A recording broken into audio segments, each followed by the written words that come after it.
আগামীতে যেন পুরোপুরি তাদেরকে নির্মূল করা যায় রাজনৈতিকভাবে, সেইভাবেই আমাদেরকে কাজ করতে হবে। শনিবার 25 এপ্রিল দুপুরে রাজধানীর নয়াপল্টনে দলের কেন্দ্রীয় কার্যালয়ে এক যৌথ সভা শেষে আয়োজিত সংবাদ ব্রিফিংয়ে মির্জা ফখরুল ইসলাম আলমগীর বলেন, জামাতে ইসলামী কখনোই সুস্থ চিন্তা করে না। এ সময় জামাতে ইসলামীকে কিভাবে নির্মূল করা যায় সেভাবে আমাদের কাজ করতে হবে, এমন কথা বলতেও শোনা গেছে মির্জা ফখরুল ইসলাম আলমগীরকে। বিএনপি ইঞ্জিনিয়ারিং করে ক্ষমতায় এসেছে। জামাতে ইসলামীর আমিরের এই কথার প্রেক্ষিতে মির্জা ফখরুল বলেন, আমি আজকে এক পত্রিকা একটি সংবাদ দেখলাম, যে সংবাদটি আমাকে অত্যন্ত আহত করেছে। যে জামাত ইসলামের আমির তিনি বলছেন যে বিএনপি ইঞ্জিনিয়ারিং করে ক্ষমতায় এসেছে। আমি এটা তীব্র নিন্দা জানাচ্ছি, প্রতিবাদ জানাচ্ছি, এবং তিনি বা তার দল যে কখনোই সুস্থভাবে চিন্তা করেন না তার প্রমাণিত হয়েছে। তিনি বলেন, এই নির্বাচনটি ছিল বাংলাদেশের জন্মের পর থেকে সবচেয়ে নিরপেক্ষ, অবাধ ও সুষ্ঠু নির্বাচন।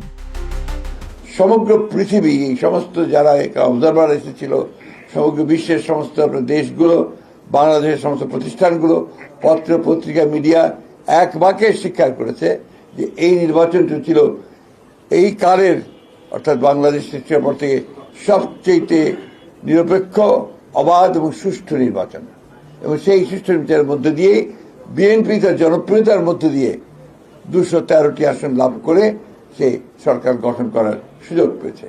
সুতরাং জামাতে ইসলামের আমিরের এই বক্তব্য আমি আবার আমার প্রত্যাখ্যান করছি, শুধু নয় নিন্দা জানাচ্ছি এবং ক্ষোভ প্রকাশ করছি।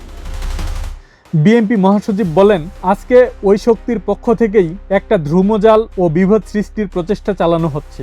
5 আগস্টের পর বাংলাদেশে গণতন্ত্রকে প্রাতিষ্ঠানিক রূপ দেওয়ার যে সুযোগ আমরা পেয়েছি, সেই প্রচেষ্টাকে নষ্ট করে দিয়ে তারা দেশে আবার একটি ফ্যাসিস্ট বা স্বৈরাচারী শাসনের পায়তারা করছে কিনা সেটা দেশবাসীকে চিন্তা করতে হবে।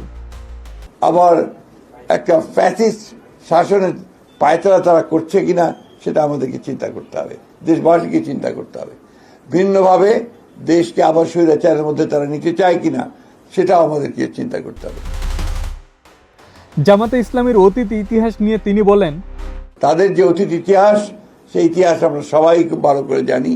সেই কারণেই সমগ্র জাতি অত্যন্ত সচেতনভাবে তাদেরকে প্রত্যাখ্যান করেছে। তিনি বলেন, আগামীতে যেন রাজনৈতিকভাবে তাদেরকে পুরোপুরি নির্মূল করা যায়, আমাদেরকে সেভাবেই কাজ করতে হবে। সুতরাং জামাতে ইসলামের আমিরের এই বক্তব্য আমি আবার আমার প্রত্যাখ্যান করছি, শুধু নয় নিন্দা জানাচ্ছি এবং ক্ষোভ প্রকাশ করছি।